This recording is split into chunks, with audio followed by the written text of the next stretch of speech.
Big TV భక్తి సమాచారం WhatsApp ఛానల్లో జాయిన్ అవ్వండి. అన్ని విశేషాలు ఎప్పటికప్పుడు తెలుసుకోండి.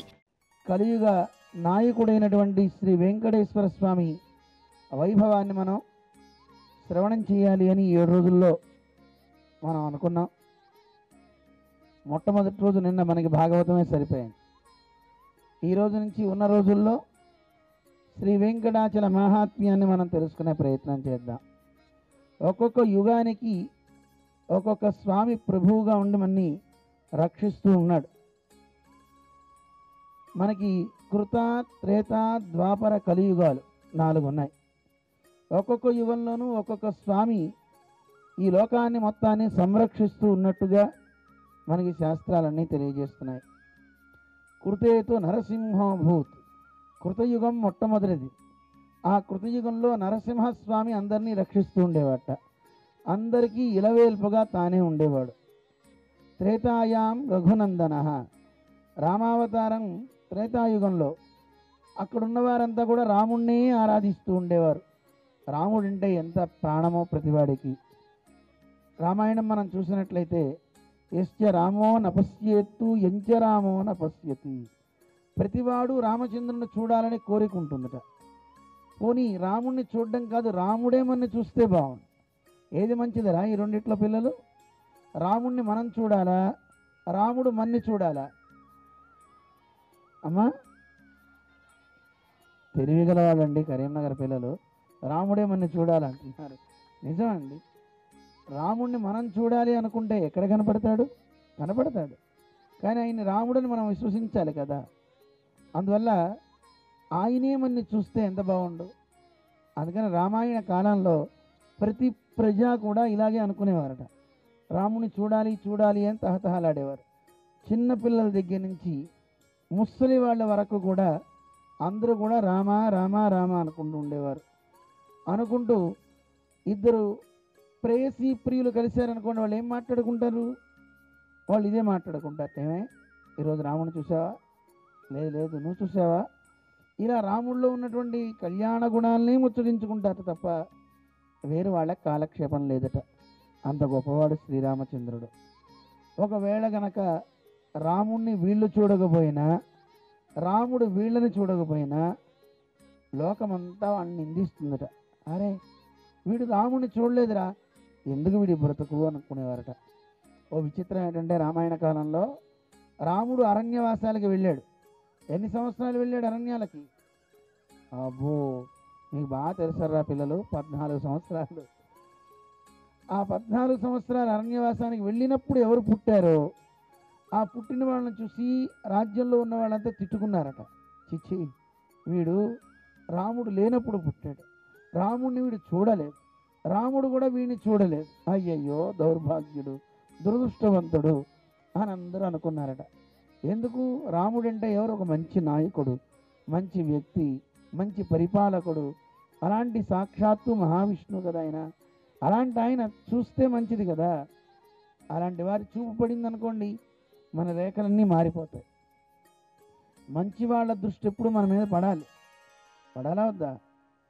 అందరూ మనని చూడాలనుకోవాలి, మంచి వాళ్ళు మనని చూడాలి. కానీ ప్రతి వాళ్ళు అనుకుంటారు నేను వేసుకున్న డ్రెస్ చూసి నన్ను అందరూ మెచ్చుకోవాలి, నేను బాగా మేకప్ వేసుకోవాలి అనుకుంటారు. కానీ మంచి వాళ్ళ చూపు ఎప్పుడు పడుతుంది మన మీద? మనం వేసిన డ్రెస్ వల్ల, మనం వేసినటువంటి వేషాల వల్ల కలగదు. మంచి సత్ప్రవర్తన మనలో ఉందనుకోండి, మంచి వాళ్ళు చూస్తారు. ఇప్పుడు చూడండి పిల్లలు, మీరందరూ వెంకటేశ్వర స్వామి గుడికి వచ్చారా లేదా? వచ్చిన మీ అందరినీ ఇంతమంది పెద్దలు చూస్తున్నారా లేదా? వేద పండితులు ఇక్కడున్నారు, మహాభక్తులు ఇక్కడున్నారు. వీళ్ళందరూ ఇందాక కారు దిగ్గానే మా వాళ్ళంతా చెప్తున్నారు, మా ఊరి పిల్లలు వచ్చారండి, మా పిల్లలు వచ్చారండి అని చెప్తున్నారు. ఎంత ఆనందమో వాళ్ళకి. మంచి మాట వినడం చాలా మంచిదండి. మంచి మాటలు ఎన్ని ప్రోగు చేసుకుంటే అంత మనం గొప్పవాళ్ళం అవుతామా కదా పిల్లలు? మీరు రోజు వస్తారో రారో నాకు తెలియదు, కానీ ఈరోజు దొరికారు కనుక మీకు అందరికీ మంచి మాట చెప్పమంటారా? మంచి మాట. రామచంద్రుడు చాలా గొప్పవాడు. ఎందుకు అయ్యాడంత గొప్పవాడు? రాముడిలో మంచి మాట ఉందా లేదా?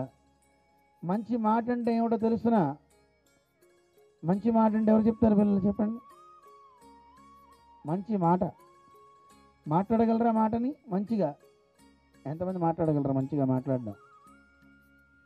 ఇద్దరు పిల్లలు ఎత్తారు. చెప్తావా మంచి మాట? ఏమిటి మంచి మాట అంటే, మనం మాట్లాడే మాట ఎదుటివాడికి తీయగా ఉండాలి. ఎలా ఉండాలి? మరి మనం మాట్లాడితే తీయగా ఉంటుందా? టీచర్ గారు చెప్పారట, ఒరే మాట తీయగా ఉండాలిరా అని. వెంటనే టీచర్ అని చేయి చాచట. ఏమిటి అని అడిగింది ఆవిడ. చాక్లెట్ ఇవ్వండి టీచర్ అన్నట్ట. చాక్లెట్ ఎందుకు రా, నోట్లో పెట్టుకుంటే తీయగా ఉంటుంది కదా, అప్పుడు మాట్లాడతా అన్నట్ట. అప్పుడు టీచర్ చెప్పింది, ఒరే చాక్లెట్లో కలాకండో తింటే నోట్లో పెట్టుకుని మాట్లాడితే నోరు తీయగా ఉంటుంది తప్ప మాట తీయగా ఉంటుందా? మాట తీయగా ఉండడం అంటే నువ్వు మాట్లాడే మాట ఎదుటి వ్యక్తికి కష్టాన్ని తేకుండా ఉండాలి కదా, ఎవరికి కూడా ఇబ్బందులు కలిగించకూడదు. అలా తీయగా మాట్లాడమన్నారు కదా అని అబద్ధాలు ఆడకూడదు. సరే, ఎంత మనకి నియమమో శాస్త్రం చెప్తుందో, సత్యం బ్రూయాత్, సత్యం మాట్లాడు. కానీ అది ఎలా ఉండాలి? మాట్లాడే మాట ప్రియం బ్రూయాత్, తీయగా ఉండాలి. అలా అని తీయగా ఉండాలి కదా అన్నారని అబద్ధాలు చెప్పకు. ప్రియంచ నానృతం బ్రూయాత్, మాట్లాడమన్నారు కదా తీయగా అని అబద్ధాలు ఆడకు. మంచి మాట్లాడు. మంచి మాట్లాడడం వల్ల ఎంత గొప్పతనమో తెలుసా అండి? రామచంద్రుడు సకల లోకాన్ని గెలిచాడండి. ఆయన సామాన్యుడు కాదు. రాముని ఒక్కడిని చూస్తే చాలు మనం అన్నీ తెలుసుకోగలుగుతాం. ఏం చేశాడు రామచంద్రుడు? ఒక్క మాట. ఎక్కువ వాగుడుకై కాదు రాముడు. ఆయన మితభాషీచ రాఘవ. చెప్పండి పిల్లలు, ఏమంటారు రాముణ్ణి? మితభాషి. మితభాషి అంటే తక్కువ మాట్లాడతాడు. తక్కువ మాట్లాడడం అంటే అర్థం ఏంటి? ఎప్పుడన్నా టీచర్ గారు అడిగిందనుకో, అడిగినప్పుడు సమాధానం చెప్పాలి. అంతే తప్ప రాముడు మితభాష కనుక నేను మాట్లాడను అన్నారనుకోండి దెబ్బలు పడతాయి. ఎక్కడ ఏమడుగుతారో, ఎక్కడ ఏ సందర్భమో ఆ సందర్భాన్ని బట్టి మాట్లాడాలి. అలా మాట్లాడే మాటలో ఎక్కడ కూడా అతి ఎక్కువ లేకుండా ఉండాలి. మితంగా మాట్లాడాలి. ఎదుటివాడితో ఎక్కువ మాట్లాడించాలి. అప్పుడు ఎదుటివాడిలో ఉన్నటువంటి లోపాలన్నీ మనకి తెలుస్తాయి తెలియవా? ముందు మనం బాగా ఎదుటివాడిని ఏం మాట్లాడుతున్నాడు, ఏమిటి వాడు అని వాడిని బాగా పరిశీలించాలి. అంతేగాని ఒక కొత్త వ్యక్తి దగ్గరికి వెళ్ళి మనమే మాట్లాడేసాం అనుకోండి, మన లోపాలన్నీ బయటపడతాయి. అందుకని ఏం చేయాలి? అవతల వాడిని మాట్లాడించాలి. అలా అని మౌనంగా కూర్చోకూడదు. రామచంద్రుడు మితంగా మాట్లాడతాడు, కానీ ఎదుటివాడి కంటే ముందే పలకరిస్తాడట. ఏమని? పూర్వభాషీ చ రాఘవ. ఏమంటారు? ఈ రెండు గుర్తుపెట్టుకోవాలి. మొట్టమొదటిది ఏం చెప్పాను? మితభాషి, తక్కువ మాట్లాడతాడు. రెండోది ఏం చెప్పాను? పూర్వభాషి, వాళ్ళకంటే ముందు పలకరిస్తాడు. ఇప్పుడు ఇద్దరు ఫ్రెండ్స్ కలుస్తున్నారు అనుకోండి, అటు నుంచి నువ్వు వస్తున్నావు, ఇటు నుంచి వీడు వస్తున్నాడు. వస్తుంటే ఎవరు ముందు పలకరించాలి చెప్పండి? మనం అనుకుంటాం వాడే నన్ను పలకరించాలి. అప్పటిదాకా నేను పక్కకి తిరిగి చూస్తుంటా. ఉండొచ్చా అలాగా? ఉండొచ్చా? ఉండకూడదు. మన వాళ్ళు చాలామంది చేస్తారండి అలాగా. మనమే ఎందుకు వెళ్ళి పలకరించాలి? మనం చూడనట్టున్నాం, వాడేమని ఒరే చంద్రం బాగున్నావా అంటాడు కదా, అప్పుడు పలకరిద్దాం. అలా చేయకూడదు. రామచంద్రుడు ముందే పలకరిస్తాట, ఏమో బాగున్నావా అని. అయితే అలా పలకరించేటప్పుడు కూడా సీరియస్గా ఉండకూడదు. రాముడు ముందు మాట్లాడినా స్మిత భాషి అంటారు. ఏమంటారు? స్మిత భాషి. స్మితం అంటే నవ్వుతూ మాట్లాడడం, నవ్వుతూ ఎదుటివాడిని పలకరించడం. అలా అని వెకిరి నవ్వకూడదు. నవ్వచ్చా? మీ ఫ్రెండ్ కనపడ్డాను బాగున్నారా అన్నాం అనుకోండి, ఏమంటాడు? ఏదో వెక్కిరిస్తున్నాడు నన్ను వీడు అనుకుంటారు. అందుకని అలా చేయకూడదు. నవ్వుతూ బాగున్నారా అనాలి. ఏమన్నా చెప్పండి పిల్లలు?